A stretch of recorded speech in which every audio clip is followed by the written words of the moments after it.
G'day, it's Pete the Polymath, and welcome back to my channel. And you might notice I'm wearing this silly hat, and this is also the image that you see in my little YouTube little portrait thing. And it's also what I was wearing when I did the most daring and dangerous thing that anyone carrying a selfie stick has ever done. And that is talk to camera while you're holding a selfie stick.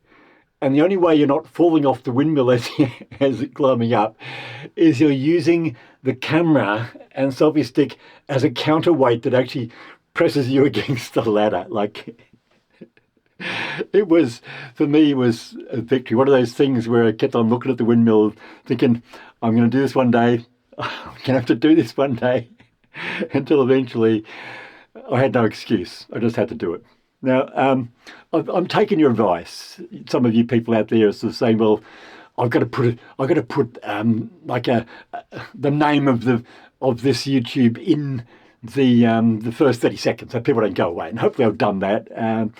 And also, like, I've got to try and make it sort of more interesting in some sort of ways. And so what I've decided to do, and you probably noticed that I did it for the first time yesterday. And that was what I did at the very end of the YouTube. Now, if you saw it to the very end, then you'll notice how funny and outrageous what I did actually is. Now, if you didn't get that far, well, you're going to have to go back there and and watch it again because it's well worthwhile. And just read the comments. There's one comment that's there, and so she doesn't. I don't know who you are, but the person doesn't mention just what I was doing, but they thought it was absolutely hilarious and outrageous. And I'll try and do that at the end of every video, just to trick you into getting to the end, right? Okay, and also, I'm going to do something else at the end as well. And if I remember, because I'm sometimes a bit distracted, but I should remember. And I've got it all worked out. Now, what I'm going to do today is I'm going to try to demonstrate what it is that I am as a polymath, and how that changes the way I perceive things. All right. So I'm going to describe a situation that then compels me to do some really serious thinking, to try and work out some puzzle, some sort of scientific kind of thing, in order to prove that I am right, and the expert who is conducting this lecture in front of like 400 children, prove that he was wrong. I'm going to try and do this every day, because I'm going to try and sort of get you to focus, and I'm not going to give you the answer I'm not going to post it in today's sort of description. I'm not going to put it in anything else, like in the pinned comment and stuff like that. You have to actually sort of find out what the answer is tomorrow. But you can write what you think the answer is in the comments, and people can cheat and have a look at that, or you can work independently and figure it out yourself. That's really up to you, okay? Actually, that might be something I want you to do. If you do come up with the answer, I don't want you to automatically give it away by just anyone looking down through the comments. I want you to make some statement, like a normal kind of well done video kind of thing, or you're fantastic, something like that, and then space, like move it down, move the next comment down until it will not be seen directly if anyone is actually looking down through the comments. And so in order to find out what the answer is, I'll have to sort of click on see more, right? Isn't that absolutely amazing and clever, and a way to trick you into doing more stuff that, well, it's for your benefit. It's also for mine. So we're mutually in this together. Now, I've probably been spending 2 hours a day just going through comments, and it's been absolutely hilarious. Like some of it's incredibly intellectual, and I'm really applying my skills as I've derived them from my vast experience and stuff as being a professional smart ass. But a lot of it is just I'm giving advice, and some of it is I'm deliberately doing comedy, and some of it is just straight out ridicule. If people are stupid enough to insult me, then I feel like it's my right and privilege to put it all back on them and make them a laughing stock. And I've noticed just actually, this is interesting, that no one insults me anymore. Anyway, and I've intro prattle and stuff. On with the video. Now, I did a video. One of my most successful videos so far is this thing called Courtship, Love, and Sex, and it's my advice to what it is. If you really want love, and yet you have to get through all of this stuff. If you want to have good sex, you've got to have good love, and if you have good love, you've got to have good courtship. The whole process has been evolved to work in that way. You don't just say, I want to have sex and I'm not going to worry about love until later on. And sex, like courtship, that's just a waste of time. Like some men think foreplay is a waste of time.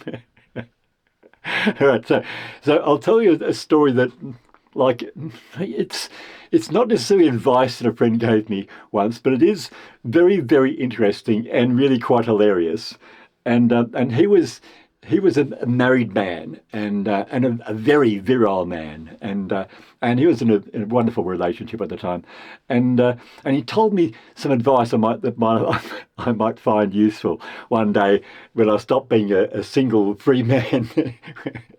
And it was that there's a way of stopping premature ejaculation.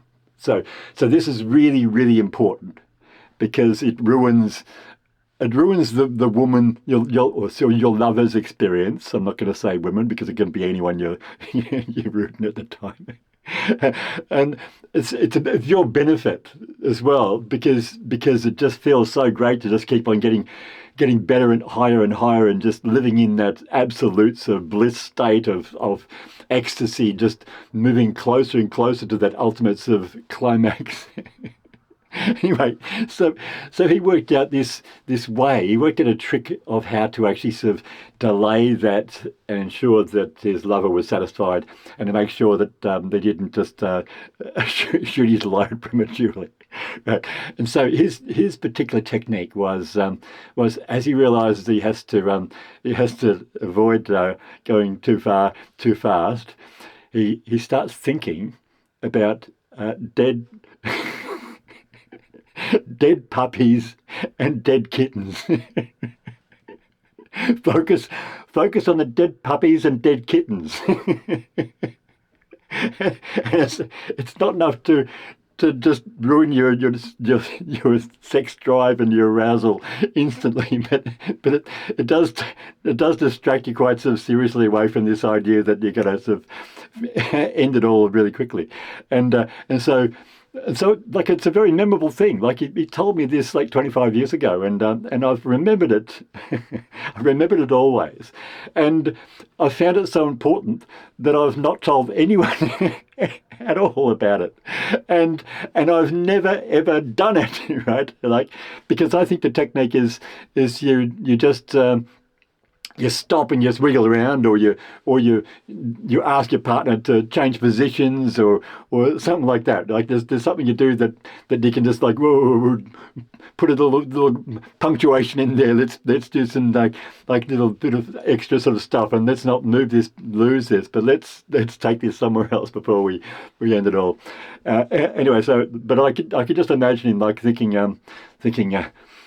dead puppies, dead kittens. Dead puppies, dead kittens, dead puppies, dead kittens, dead puppies, dead kittens, dead puppies, dead kittens. and his lover is just staring up at him, thinking, "Oh, I can see the ecstasy on his face. He's thinking about me, and he's totally engrossed in this amazing sort of love encounter that we're having." Like,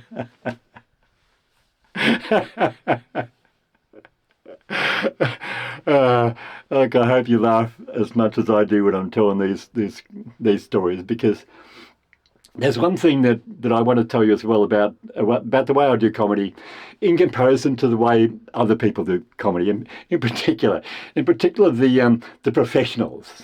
Like there are professionals, and one of the things that often a professional does is that they are able to deliver a joke or tell a story without a smile, without laughing, totally, completely deadpan, as if they are neurodivergent and don't realise just how funny it is.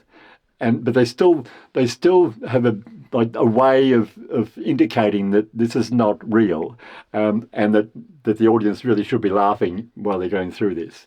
And there was a guy that in Melbourne years ago, he's probably still around, called Elliot Goblet. And he tried to be an actor, and then he went to Pete Crofts for advice. Like, I can't make it as an actor. What can I do? And Pete Crofts said, "Why not be a comedian? You're the ultimate straight man. You can't smile, you can't laugh, and that's incredibly funny. And because you're neurodivergent, your sense of humour, what you find funny, or what you anticipate other people will find funny, like you have a way of actually sort of breaking it into taking this comedy thing into your own arena." And he was incredibly successful. But people in his neighbourhood just saw him, and they recognised him, and they recognised, well, yeah, like he's not one of us. That's the reason why he's absolutely hilarious and successful. He's made a lot of money and a great career out of comedy. Right now, the thing about writing comedy. Oh yeah, before I move on, a lot of comedians, they don't laugh at what they're saying, because they've said that joke 1,000 times. They've actually sort of said it deliberately with the intention of not breaking out into laughter. I can't do that. I've got to laugh at my own jokes. That's a prompt to actually sort of make other people laugh. But also, like, I can't hold it back. Like, it's yes, I'm not delaying my own gratification. I want to laugh when it's funny, but sometimes I do have to actually sort of hold off the laughter until I get to the actual punchline, and that sometimes it's just a bit of self-control there, and then bang, it goes. Right now, if you're doing the comedy writing, so you're actually sort of trying to make the jokes, you're trying to invent a joke. Pardon me. There are three different things that can happen. One is that you have some incredible imagination, and you just conjure up some scenario in your head, like an author would, and that is the thing that you describe. It might be a situation you're describing, some people coming together. It might be you went somewhere and some kind of thing happened to you and that sort of thing. But total fiction, right? And so that's the first kind of comedy that I want you to appreciate, and that is what I call lying. A lot of comedians on stage, and they are just professional liars. And they can get away with it because they want to do it, and people are rewarding them by sort of laughing and therefore encouraging them. And they get to a point where they're being paid to lie. And what greater profession can anyone have than to be a bullshit artist and become famous for it? Like, it's outrageous. And so the second kind of comedian is the one who does the research. And you might find them to be maybe like the DJs comedy DJ kind of duos of doing this stuff to morning drive radio kind of stuff, and they've got to bring up funny subjects. They've got to discuss these things between themselves. They've got to work out like what's contemporary and what's going on and sort of stuff. And if they lack the source material, then they'll lose their amazing $300,000 a year job. It's highly competitive. If you can't do it, there's plenty of other people who are going to go on there and do it as well. Okay, so these kind of people, they might read a story about someone going into some place and having a particular experience, and they will then personify that story, and they'll say, I went to this place and I had this experience, right? So it's a lie, but it's based on something that actually happened in reality. They haven't pulled it out of their ass in the technical jargon. Right. And now the third kind of comedian is the comedian who is forced to recall stories that actually happened. So that's the category that I'm in. I can't lie about what I'm doing comedy about. I have to qualify everything. Like I have to say where it happened and what I was doing and sort of stuff. And it's all absolutely true. Now I might exaggerate, I might embellish, and I might sort of string you along a bit, and I might do some other kinds of things, applying the comedy formulas to extract as much entertainment and laughter out of this as I can possibly get, right? And I think that's fair enough. That's my approach, and I will laugh whenever I think something is funny, and sometimes I'll laugh when things are not funny. As a kind of laughter track, just to try and sort of boost you, like encourage you to do some laughing as well. Now the test. There's this professor guy, and he's running a class in an enormous hall, and there are 400 school children, probably around the age of 10, and he's conducting all these amazing experiments. Now, the first experiment he does that I see that has a problem is 2 red balloons. Now, he's filled one with helium and the other one with hydrogen. And so they're both floating in the air. And so he wants to know which one is which by blowing them up with a candle. Right, so he puts a candle very close to one of them. Boom, big flame. So that was the hydrogen one. He puts it up against the other one, which must be the helium, and it just goes bang, like very quietly, bang. And when it does that, the flame goes out on the candle he's held up to it. And he says, when it blew up when it went bang, it blew the candle out. I disagree. He's got part of the answer, but I want you to tell me what the rest of the answer is. Okay, now the other one, he has this steel wool, you call it iron wool. And so it's just tiny little fragments of iron that's all bound together. We sometimes use to scrub pots and stuff, but he's got this wad of it.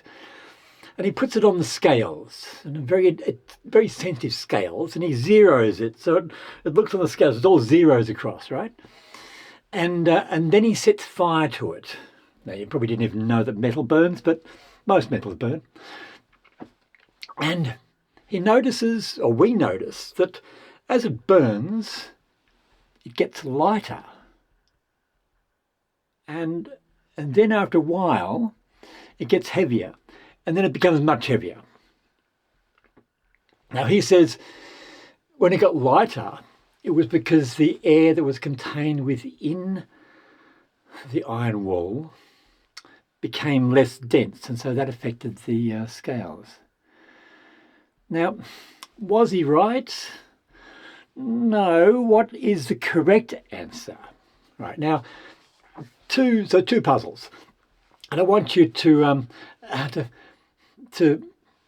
work them out and put them in the comments section. but just space all the way down. And so when you put your comment in, like start the comment with brilliant video, everyone should see it, and then and space, so that your answer when you put it in is below the sign that says see more. So I don't want people to just see what your answer is. I want them to work it out for themselves if they possibly can. Right. And so I was going to do some other trick, but that's just long enough for a video now. So thanks from Pete to Polymath, and I hope I'm sort of making my videos more interesting. I'm certainly spending an enormous amount more time sort of trying to make them more palatable, trying to sort of make them more shareable, make them sort of more sort of like amazing stuff, and funny stuff. You know, I've got to try and entertain you. I want to do stuff with you because you're such a wonderful group of people. I can tell that by the amazing comments. I'm just overwhelmed.